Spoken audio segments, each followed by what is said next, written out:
Hello बच्चों, तो कैसे हो आप सब लोग। आशा करता हूं सब बढ़िया होंगे एंड वेलकम टू माय प्यारा सा चैनल जिसका नाम है नीटफ्लिक्स एकेडमी।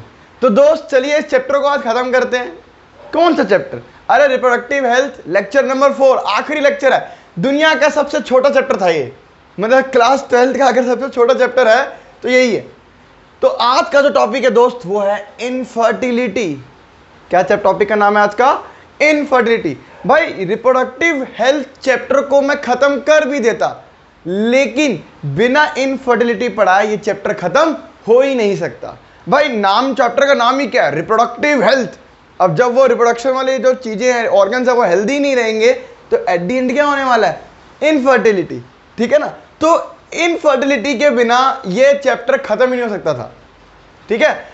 दुनिया में पूरे वर्ल्ड में बात करूं तो बहुत सारे बच्चों इनफर्टाइल कपल्स हैं। सर इनफर्टाइल कपल्स कौन से होते हैं? इनफर्टाइल कपल्स वो, या इनफर्टिलिटी किसे कहते हैं?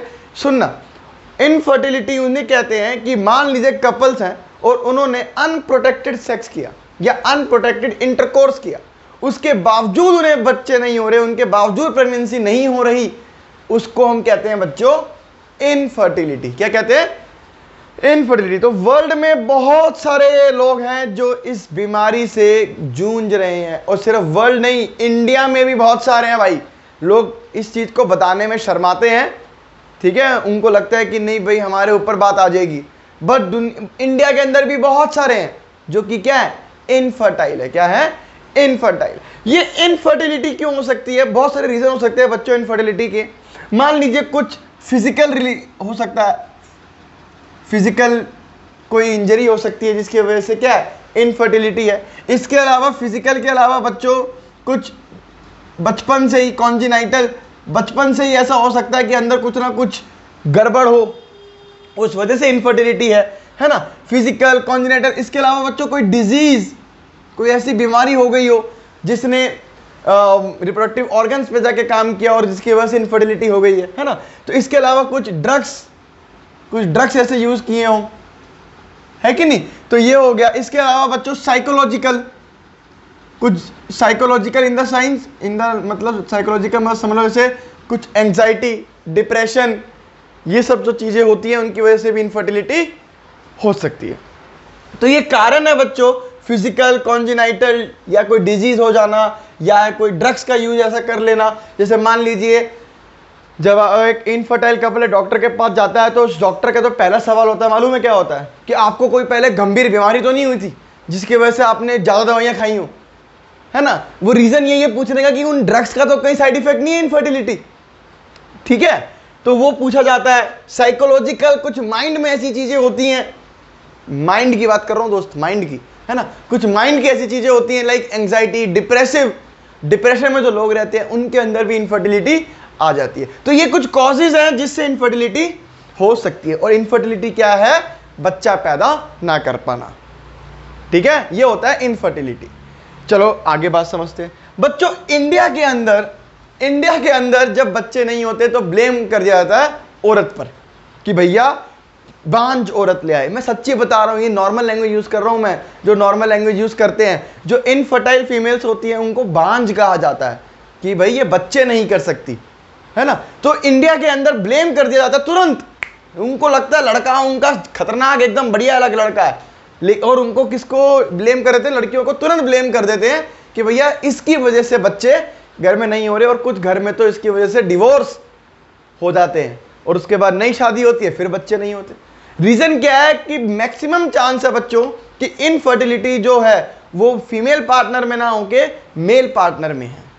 उस मेल पार्टनर के अंदर कुछ ऐसी चीजें हैं जिसकी वजह से प्रेगनेंसी, एक फीमेल प्रेग्नेंट नहीं हो रही। मैं ऐसा नहीं कह रहा कि सिर्फ मेल में ही दिक्कत हो सकती है, फीमेल्स में भी दिक्कत हो सकती है, बट मोर ऑफन, मतलब ज्यादातर देखा जाता है कि जो दिक्कत है वो किस में है? मेल पार्टनर में। और इंडिया के अंदर ब्लेम किसको कर दिया जाता है? फीमेल पार्टनर को यहां ब्लेम कर दिया जाता है। तो बहुत सारे कुछ क्लिनिक्स बनाए गए हैं, इनफर्टिलिटी क्लिनिक्स जिन्हें मैं कहूँ, बहुत सारी यूनिट्स बनाई गई हैं। उन यूनिट्स में से एक यूनिट है इनफर्टिलिटी क्लिनिक्स, है ना। इनफर्टिलिटी क्लिनिक्स बनाए गए हैं जिसमें क्या है, डॉक्टर्स बैठे हैं, प्रोफेशनल्स बैठे हैं इस चीज़ को ठीक करने के लिए। तो क्या होता है, इनफर्टिलिटी अगर होती है तो डॉक्टर के पास जाया जाता है, इन क्लिनिक्स में जाया जाता है, और इन क्लिनिक्स में जाने के बाद डॉक्टर डायग्नोस करता है और ट्रीटमेंट करता है, और उसके बाद वो बेबी बड़े आसानी से कर सकते हैं। लेकिन जिनके अंदर ये ट्रीटमेंट नहीं हो सकता, ये करेक्शन दवाइयों से नहीं हो सकता, तो उनको हम लोग एक नया तरीका बताते हैं कि आप इस तरीके से बच्चा कर सकते हैं। एक नई टेक्नोलॉजी की तरफ लेके जाते हैं, और उस नई टेक्नोलॉजी का नाम है बच्चों ART। क्या बोलते हैं? ART। ART का मतलब है assisted reproductive technology. Assisted reproductive technology. जो लोगों का डायग्नोस होकर पता लगता है कि ये ट्रीटमेंट मेडिसिन से नहीं हो सकता, मेडिसिन से ये ट्रीटमेंट नहीं हो सकता, तो उनको भेज दिया जाता है ART करने के लिए। ART मतलब असिस्टेड रिप्रोडक्टिव टेक्नोलॉजी। ये क्या है? ये टेक्नोलॉजी या एनसीईआरटी को टेक्नोलॉजीज भी बोलती हैं, क्योंकि बहुत सारी होती हैं, तो टेक्नोलॉजीज मैं भी यहां लिख देता हूं, चलिए कोई फर्क नहीं पड़ता, ठीक है।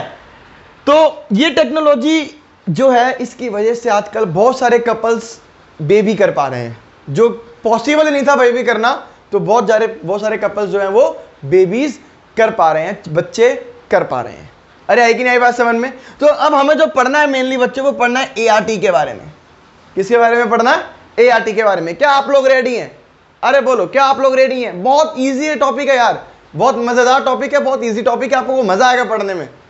3, 2, 1 चलिए पढ़ा रहा हूं। हेडिंग मारिए बच्चों ART, कहने का मतलब असिस्टेड रिप्रोडक्टिव टेक्नोलॉजीज। यहां मिटा रहा हूं मैं, यहां मिटा रहा हूं। आज का जो लेक्चर है ना, ये बहुत ज़्यादा सीख भी देता है हम लोगों को। क्या देता है? बहुत ज़्यादा सीख भी देता है, ठीक है। आजकल बहुत सारे लोग ये करवा रहे हैं प्रोसेस, लेकिन कॉस्टली प्रोसेस है बहुत ज़्यादा। तो ART भाई, ART में जो है, आपने सुना होगा IVF के बारे में। क्या सुना है? आप लोगों ने सुना है? IVF के बारे में सुना है? सुनना बच्चों, IVF भाई, IVF की 2 फुल फॉर्म होती है। एक होती है in vitro fertilization, in vitro fertilization, और एक और होती है in vivo fertilization, in vivo fertilization, ठीक है। दो इसकी वो है, इसको भी IVF बोलते हैं, इसको भी IVF बोलते हैं, इन विट्रो और इन वीवो।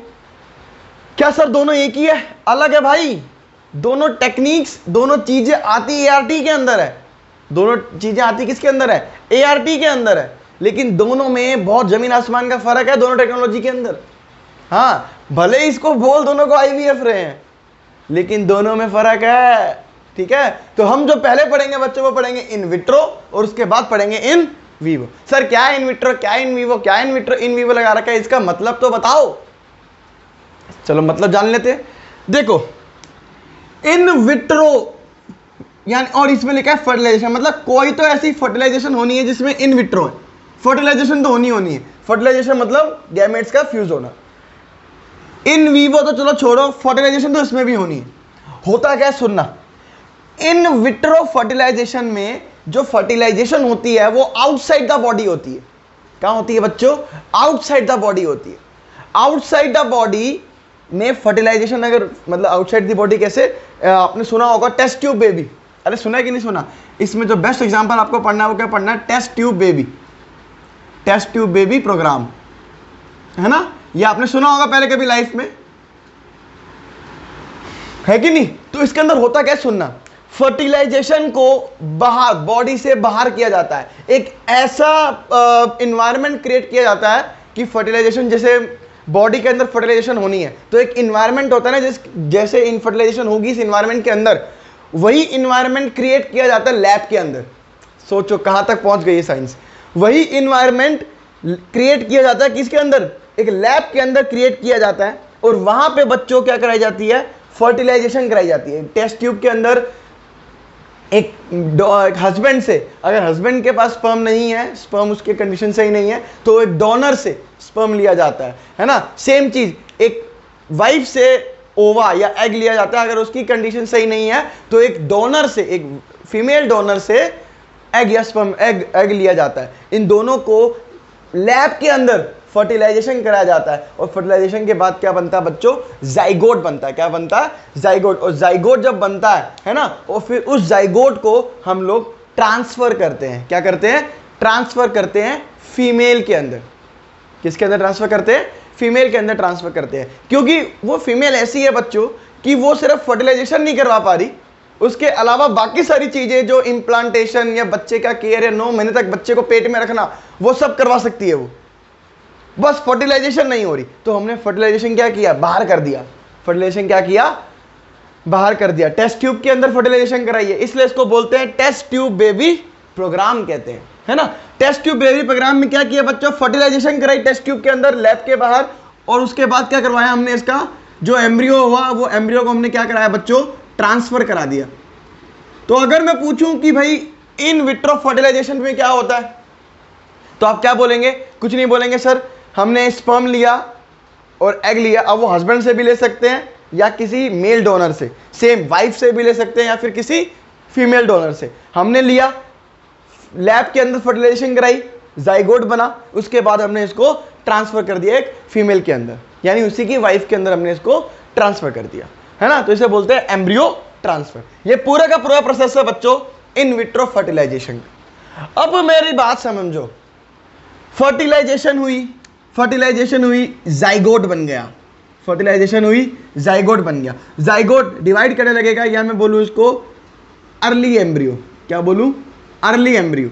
अरे अर्ली एम्ब्रियो मतलब जब जाइगोट डिवाइड करता है तो वह एम्ब्रियो बनाता है ना। तो जाइगोट को मैं बोल सकता हूं ना एम्ब्रियो से पहले वाला कंडीशन, तो इसको मैं अर्ली एम्ब्रियो भी बोल सकता हूं। अरे आई कि नहीं बात समझ में। अब सुनना भाई, इसको हमें ट्रांसफर करना वापसी फीमेल के अंदर, है ना, ताकि अंदर उसका अंदर जाए, अच्छे से पालन पोषण हो उसका। अब इसको क्या हुआ, इसको ट्रांसफर करने के 2 जगह हैं। या तो मैं इसको फर्टिलाइजेशन करके जब जाइगोट बन गया, या तो मैं डायरेक्ट इसको कहां डाल दूं, या तो डायरेक्ट मैं इसको कहां डाल दूं, जल्दी बोलो, फैलोपियन ट्यूब में ही डाल दूं, या मैं इसको यूट्रस में लाके सीधा फिक्स करा दूं। 2 जगह है मेरे पास, तीसरी जगह नहीं है मेरे पास ट्रांसफर करने की, 2 ही जगह है। या तो फैलोपियन ट्यूब पे लगा दूं, तो फैलोपियन ट्यूब से धीरे धीरे लुढ़क के आके नॉर्मल इंप्लांटेशन हो जाएगा, है कि नहीं। और दूसरा तरीका क्या है, मैं सीधा इसको यूट्रस में डाल दूं तो सीधा वो इंप्लांट हो जाएगा। 2 ही तरीके मेरे पास, तीसरा कोई तरीका नहीं है।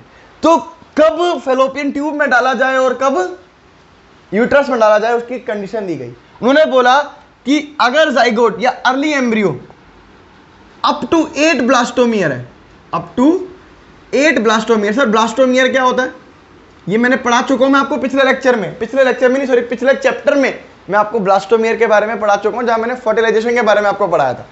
हल्का सा मैं आपको यहां बता देता हूं। देखिए स्पर्म आया, एग आया, दोनों ने फर्टिलाइज किया, जाइगोट बन गया। ये जाइगोट क्या करेगा, क्लीवेज करेगा। क्लीवेज मतलब डिवीजन करेगा, डिवाइड करेगा। डिवाइड करते करते करते 1 सेल, 1 का 2, 2 का 4, 4 का 6, ऐसे करके सेल्स बढ़ाएगा। तो हर एक सेल को मैं बच्चों ब्लास्टोमियर कहता हूं, हर एक सेल को मैं ब्लास्टोमियर कहता हूं। कहने का मतलब अगर 8 सेल हो गए, यानी 8 ब्लास्टोमियर हो गए, तो इसको मैं ट्रांसफर कर दूंगा बच्चों फैलोपियन ट्यूब में। किसको, जाइगोट को मैं ट्रांसफर कर दूंगा किसमें, फैलोपियन ट्यूब के अंदर ट्रांसफर करूंगा। और इसको बोलते हैं, इस कंडीशन को बोलते हैं बच्चों जिफ्ट। क्या बोलते हैं, जिफ्ट। सर जिफ्ट का मतलब क्या है, जिफ्ट का मतलब बहुत इजी सा है, जेड से हो गया zygote, zygote intra fallopian transfer, zygote intra fallopian transfer. कितना इजी है भाई। कहने का मतलब क्या है जिफ्ट का, कि जाइगोट को फैलोपियन के अंदर ट्रांसफर कर दिया, इसे बोलते हैं जाइगोट इंट्रा फैलोपियन ट्रांसफर। तो जाइगोट इंट्रा फैलोपियन ट्रांसफर किसका एग्जांपल है, इन विट्रो का है, इन वीवो का है। ऑफ कोर्स सी बात है, इन विट्रो का एग्जांपल है, क्योंकि इस कंडीशन के अंदर फर्टिलाइजेशन कहां हुई है, बॉडी के बाहर हुई है। तो अगर तो जाइगोट या अर्ली एम्ब्रियो 8 ब्लास्टोमियर तक है तो उसको फैलोपियन ट्यूब में ट्रांसफर कर दो। और अगर 8 ब्लास्टोमियर से ज्यादा है, अगर 8 ब्लास्टोमियर से ज्यादा है, तो इसको ट्रांसफर कर दो आप कहां, यूट्रस के अंदर। कहां ट्रांसफर कर दो बच्चों, यूट्रस के अंदर ट्रांसफर कर दो। और इसको बोलते हैं बच्चों आईयूटी।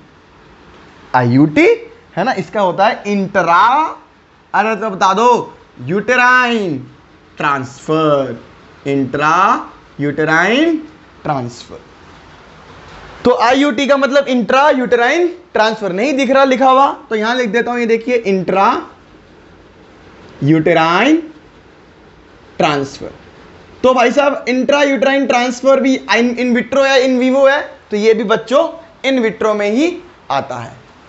अरे आई कि नहीं आई बात समझ में? बहुत सिंपल सी बातें यार, आप लोगों को बिल्कुल समझ में आ रही होंगी कि हमने क्या किया। इन विट्रो के अंदर हम लोगों ने बस फर्टिलाइजेशन कहां करी है, बाहर करी है, और उसके बाद एम्ब्रियो ट्रांसफर कर दिया, है ना। टेस्ट ट्यूब बेबी इसलिए बोल रहे हैं क्योंकि टेस्ट ट्यूब में फर्टिलाइजेशन की जाती है।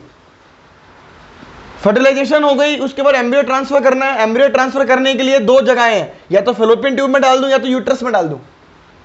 फेलोपियन ट्यूब में कब डालूंगा, तो बताया कि अगर 8 ब्लास्टोमियर तक एम्ब्रियो है या जाइगोट है तो उसको कहां डाल देंगे, फेलोपियन ट्यूब में डाल दो। तो क्या जाइगोट इंट्रा फेलोपियन ट्रांसफर। और अगर 8 से ज्यादा हो गए हैं तो यूट्रस में डाल दो, इसे बोलते हैं IUT इंट्रा यूट्राइन ट्रांसफर। खत्म। तो टेस्ट ट्यूब बेबी, जो पहला टेस्ट ट्यूब बेबी था, ये जरूर आपको याद रखना है। सुन रहा, मिटा रहा हूं बच्चों, मिटा रहा हूं 3 2 1 यहां मिटा रहा हूं, ये मिटा रहा हूं क्योंकि हमारा इन विट्रो फर्टिलाइजेशन लगभग खत्म हो गया। बस कुछ ऐसी बातें बता रहा हूं जो आपको जाननी जरूरी है। जो फर्स्ट टेस्ट ट्यूब बेबी जो था, जो फर्स्ट टेस्ट ट्यूब बेबी था, उसका नाम क्या था? उसका नाम था बच्चों लुइस ब्राउन। लुइस ब्राउन, ये फर्स्ट टेस्ट ट्यूब बेबी था बच्चों जिसका नाम रखा गया था लुइस ब्राउन। कब पैदा हुआ था ये? 25 जुलाई 1978। 1978 में जाके 25 जुलाई को पहली बार टेस्ट ट्यूब बेबी प्रोग्राम हुआ था और एक बच्चा बना था, लड़का बना था, जिसे बोलते हैं लुइस ब्राउन नाम का। ठीक है। और जिन्होंने ये किया था वो कौन थे? बाय रिचर्ड अरे लिचर्ड नहीं है, रिचर्ड एडवर्ड। ये थे भाई साहब जिन्होंने ये प्रोसेस को करा था और बहुत ही अच्छे तरीके से किया था, हुआ था ये अच्छे से। ठीक है। तो first test tube baby Louise Brown बना था 25 जुलाई 1978 में, ये काम हुआ था और रिचर्ड एडवर्ड ने ये किया था। जो फर्स्ट टेस्ट ट्यूब बेबी है बच्चों, first test tube baby in India, एक लड़की पैदा हुई थी। नाम क्या था बच्चों उसका? कनुप्रिया अग्रवाल। इंपॉर्टेंट है भाई, कनुप्रिया अग्रवाल, ये नाम था उसका, कनुप्रिया अग्रवाल। प्यार से इसको हम लोग दुर्गा कहते हैं क्योंकि लड़की ने जन्म लिया था और लड़की इस दुर्गा माता, इसलिए इसको क्या बोलते हैं बच्चों? कनुप्रिया अग्रवाल एक लड़की थी जो पहली बार इंडिया में जब टेस्ट ट्यूब बेबी स्टार्ट हुआ था तो पहला जो बच्चा हुआ था वो एक लड़की पैदा हुई थी, उसका नाम था कनुप्रिया अग्रवाल। प्यार से आज उसको दुर्गा नाम से बोला जाता है, राइट। इसके अलावा एक चीज आपको याद रखनी है, वो मेरे नाम पे है। जो पहला टेस्ट ट्यूब हॉर्स पैदा किया, हॉर्स घोड़ा, जो पहला टेस्ट ट्यूब हॉर्स पैदा किया, मेरे नाम पे नाम रख दिया उसका। जब मैंने जिंदगी में पहली बार ये वर्ड पढ़ा था तो मुझे हंसी आ गई थी। तो फर्स्ट टेस्ट ट्यूब हॉर्स जो बनाया गया था, इन गधों को और कोई नाम नहीं रखा, बोला मेरा नाम रख दो, गौरव नाम रखा था इसका। गौरव नाम रखा था। तो फर्स्ट टेस्ट ट्यूब हॉर्स का नाम था गौरव। ठीक है।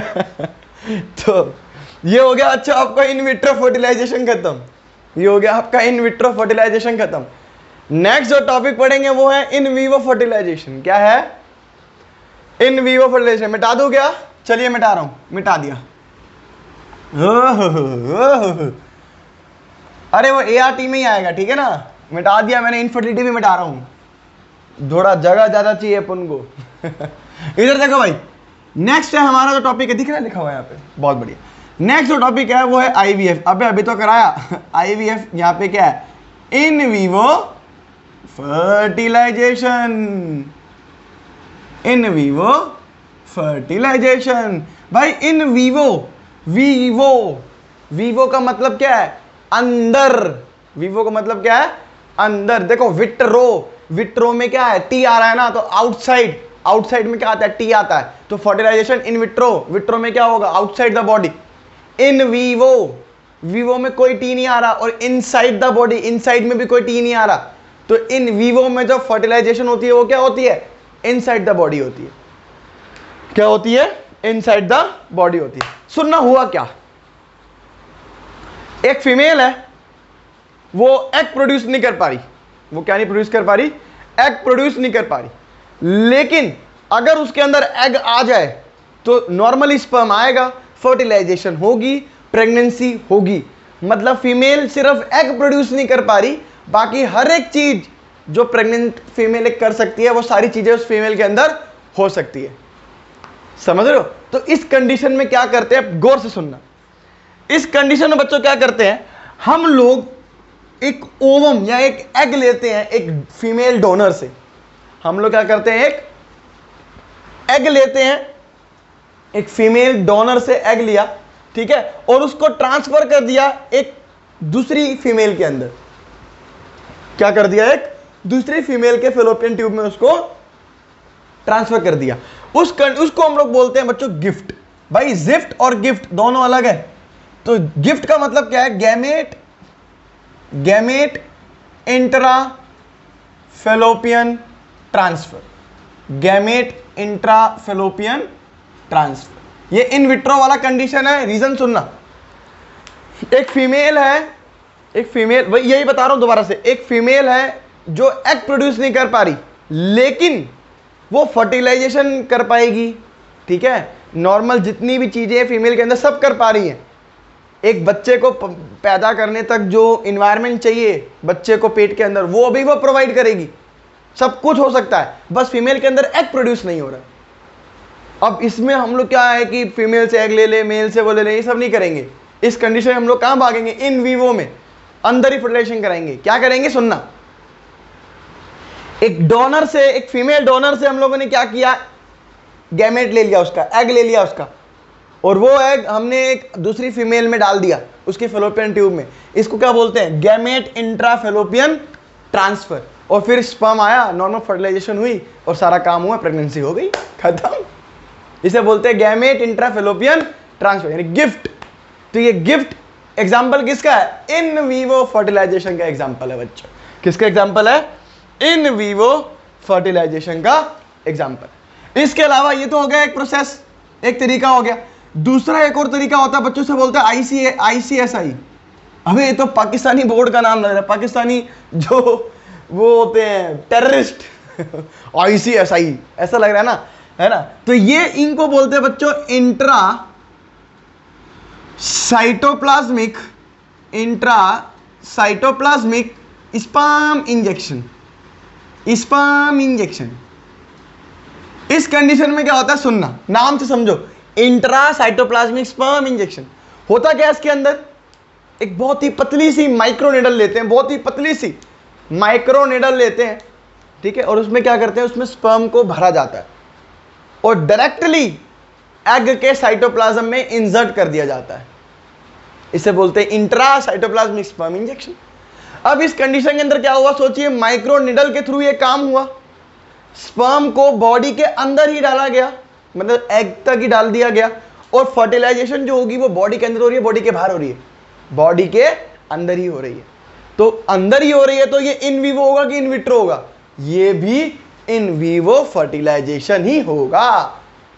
अरे क्या मेरी बात समझ में आई कि नहीं आई आपको? तो गिफ्ट और ICSI यानी इंट्रा साइटोप्लाज्मिक स्पर्म इंजेक्शन, ये दोनों के दोनों इन वीवो के एग्जाम्पल हैं। और अब तो आपको नाम से समझ में आ रहा होगा, नाम से ही आपको सारी बातें समझ में आ रही होंगी, राइट।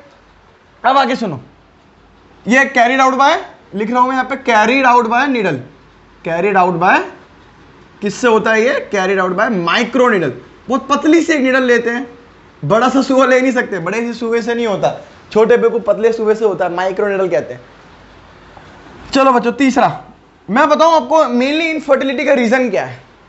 मेनली इनफर्टिलिटी का रीजन ये है कि मेल या तो फीमेल बॉडी के अंदर इंसेमिनेट नहीं कर पा रहा, मतलब सीमन बाहर नहीं आ रहा मेल से, है ना, या इंसेमिनेट नहीं कर। इंसेमिनेशन क्या होता है बच्चों? इंसेमिनेशन होता है सीमन का वेजाइना में ट्रांसफर होना, सीमन का वेजाइना में ट्रांसफर होना। तभी तो आगे जाके मैंने पढ़ाया, स्पर्म आप ऊपर जाएंगे, एम्पुला पे जाएंगे, फर्टिलाइजेशन करेंगे, प्रेगनेंसी होगी, ऐसा मैंने समझाया था, है ना। लेकिन प्रेगनेंसी नहीं हो रही, इनफर्टिलिटी का कारण ही मेनली दो मैं सोचता हूं कि या तो फीमेल में ही दिक्कत है, जो मैंने आपको बता दिया ऊपर वाला, है ना। अगर फीमेल में दिक्कत नहीं है तो अब क्या दिक्कत है सुनना, मेल या तो इंसेमिनेट कर ही नहीं पा रहा, मतलब नॉर्मल सब कुछ सेक्सुअल चीजें हो रही हैं उनके बीच में, बट इंसेमिनेट के टाइम पे इंसेमिनेशन आ ही नहीं रहा, हो ही नहीं पा रहा इंसेमिनेशन। या दूसरा रीजन ये है कि अगर इंसेमिनेशन हो भी रहा है तो स्पर्म का काउंट बहुत कम है यार, बहुत स्पर्म का काउंट कम है, 200 से 300 मिलियन स्पर्म सेल्स चाहिए। मान लो इंसेमिनेट किया 20-30 मिलियन स्पर्म सेल्स हैं, ओलिगोस्पर्मिया की कंडीशन, समझ रहे हो। तो उस वजह से बच्चा हो ही नहीं रहा है, प्रेगनेंसी हो ही नहीं रही है। तो उस कंडीशन में हम लोग एक नई प्रोसेस अपनाते हैं, जिस कंडीशन में ये कब कंडीशन लेते हैं हम लोग, कब करते हैं, जब मेल इंसेमिनेट ना कर पाए, जब मेल इंसेमिनेट ना कर पाए, या अगर कर भी पा रहा है तो स्पर्म काउंट बहुत ज्यादा कम है। इस कंडीशन में हम लोग करते हैं बच्चों एआई, अरे आर्टिफिशियल इंटेलिजेंस। एआई का मतलब क्या है बच्चों, artificial insemination. Artificial insemination, artificial मतलब खुद से नहीं करेगा वो, आर्टिफिशियली मतलब हम लोग करवाएंगे। अब क्या हुआ सुनना, आर्टिफिशियल इंसेमिनेशन हम लोग क्या करते हैं, जिनका स्पर्म सेल का काउंट लो है हम लोग क्या करते हैं, उनसे सीमन लेते हैं और डायरेक्टली या तो वेजाइना में डालेंगे या फिर यूट्रस में डालेंगे, या तो वेजाइना में डाल देंगे या फिर यूट्रस में डाल देंगे। अगर वेजाइना में डाल दिया तो सीधी बात है, तो हम बोलते हैं इसको आर्टिफिशियल इंसेमिनेशन। क्या बोलते हैं बच्चों, आर्टिफिशियल इंसेमिनेशन। लेकिन अगर मैंने ये सीमन जो लिया है हेल्दी डोनर से या उसी के पति से, जिससे भी लिया हो, अगर मैंने वो सीमन वेजाइना में न डाल के यूट्रस में डाला हो, तो उस कंडीशन को बोलते हैं बच्चों IUI। क्या मतलब, अब तुम्हें पता लग गया, मतलब intra uterine insemination, intra uterine insemination. इन दोनों प्रोसेस में भी फर्टिलाइजेशन बॉडी के अंदर ही होगी, खुद सोच लो, इस दोनों कंडीशन के अंदर भी फर्टिलाइजेशन बॉडी के अंदर ही होने वाली है। क्योंकि मान लो सीमन को हमने वेजाइना में डाल दिया, उसके बाद तो वो खुद चल के ऊपर जाएंगे, या फिर मैंने उसको यूट्रस में डाल दिया, उसके बाद वो चल के क्या करेंगे, खुद ही ऊपर जाएंगे। फर्टिलाइजेशन ऊपर बॉडी के अंदर ही होगी, कोई लैब वैब में थोड़ी हो रही है। लैब वैब का जो एग्जांपल था, बेस्ट एग्जांपल था टेस्ट ट्यूब बेबी, और उसके अंदर दो प्रोसेस आते थे, जिफ्ट यानी जाइगोट इंटरफ्लोपियन ट्रांसफर, है ना, और एक और आता था IUT इंट्रा यूट्राइन ट्रांसफर। बस ये दो चीजें आती थी उसके अंदर। इन वीवो के अंदर ये सारे प्रोसेस होते हैं, गिफ्ट, ICSI, AI, IUI, ये सारे के सारे एग्जाम्पल है बच्चों इन वीवो फर्टिलाइजेशन के। क्या है, इन वीवो फर्टिलाइजेशन के। कितना इजी था टॉपिक आपको भी मालूम है। अब थोड़ी सी बातें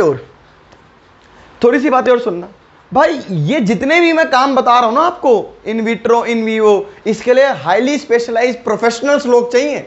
कोई 11 नट्टू 11 नहीं कर सकता इस कंडीशन को, इस चीज को, इस प्रोसेस को नहीं कर सकता। तो पढ़े लिखे प्रोफेशनल चाहिए। और इसके अलावा जो इनके इंस्ट्रूमेंट्स है जो काम करते हैं जिनसे, ये वो हाईली एक्सपेंसिव है, बहुत एक्सपेंसिव होते हैं। सोचो, हाईली एक्सपेंसिव है इनके इंस्ट्रूमेंट, जो अब इनसे आप काम करेंगे आगे जाके, आप अगर आप काम करना चाहते हैं ये वाला, और हाईली एक्सपर्टाइज है, यानी आपको डॉक्टर होना जरूरी है, ठीक है। तो इस वजह से ये बहुत महंगा पड़ता है, और इसकी वजह से ये हर एक कंट्री के हर एक सेंटर पे नहीं है, हर एक हॉस्पिटल में नहीं है। बड़े बड़े हॉस्पिटल्स के अंदर ही ये चीजें प्रेजेंट होती हैं। हर एक कंट्री के हर एक सेंटर पे आपको मिलेगा नहीं कि यार लिखा हो बच्चा कराओ, ऐसा नहीं लिखा। कुछ सेंटर्स पे पाई जाती है। अब ये महंगा तो ऑफकोर्स सी बात है, और कुछ सेंटर्स पे तो कुछ ही लोग होते हैं जो इस चीज का बेनिफिट उठा सकते हैं। और वो लोग कौन है, वो लोग वही हैं जैसे कि अमीर लोग, क्योंकि हाईली एक्सपेंसिव है।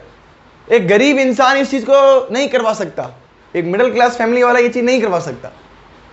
कोई अमीर ही होगा जो इस प्रोसेस को करवा सकता है।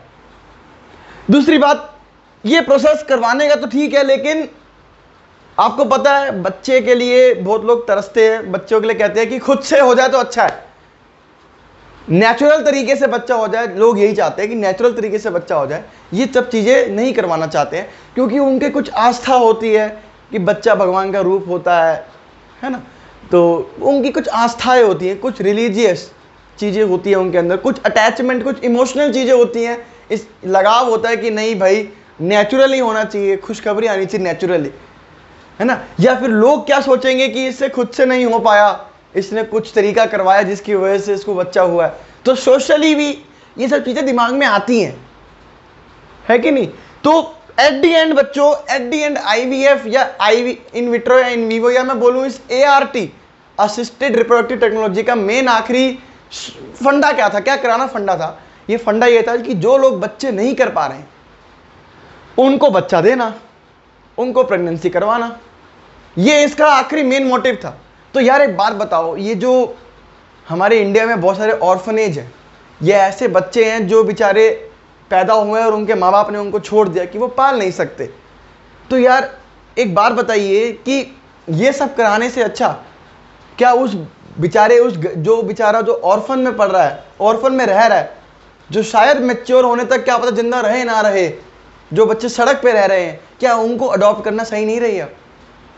अरे यार आप उसको अडॉप्ट करिए, बच्चे को, उसकी जिंदगी संवारिए।